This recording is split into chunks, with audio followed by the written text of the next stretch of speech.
Are college students going hungry? Well, according to student leaders at one local university, the answer is yes, and they've decided to do something about it. Our own Monica Guy was on campus as the kids lined up for food. It's a lot. It's a lot, but we find ways to make it work. Thank you for the food.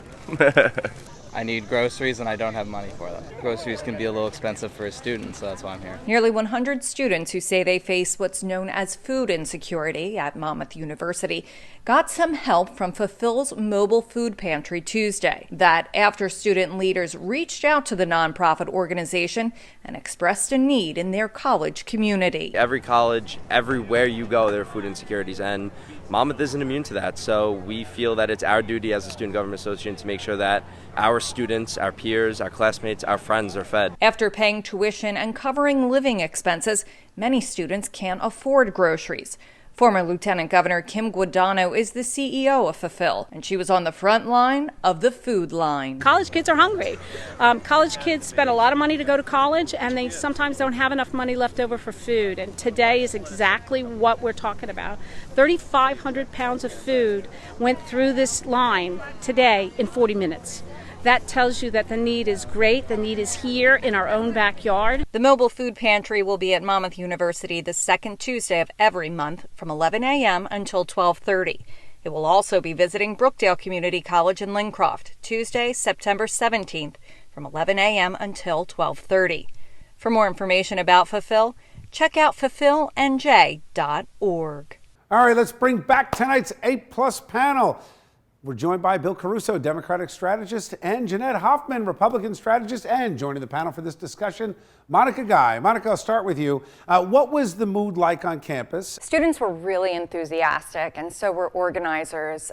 They were very grateful for any help that they could get.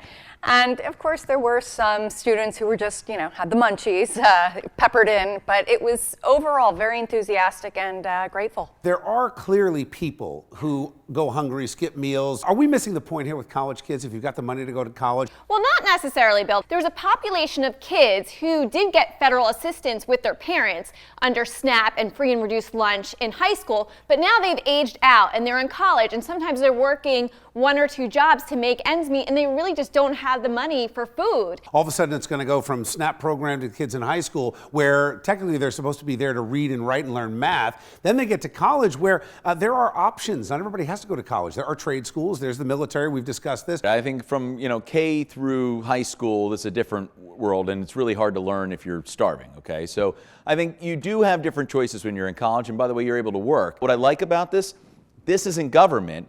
This is a private nonprofit that's been involved. I think we can do more at the university level too to encourage this, and private sector should be looking at it. So to that point, it was the local food bank that came in, so no taxpayer expense. They're doing it. I wonder, for people who give money to these groups and donate food and time, if at some point they're going to say, I wonder if we should be prioritizing better to families who are really struggling with babies, etc. Listen, I completely acknowledge that there is a great need. 1 in 10 people living in Monmouth County struggles with food insecurity, and that number includes college students. I think, if you're donating to an organization, a nonprofit, you are trusting that they know what they're doing, where to best spend that money. But let's talk about the institutions in and of themselves. It's a little embarrassing for these very wealthy institutions to have to rely on the food bank to come. What about taking care of their own population, right? Blame the alumni. Thanks, guys. Thanks, Bill.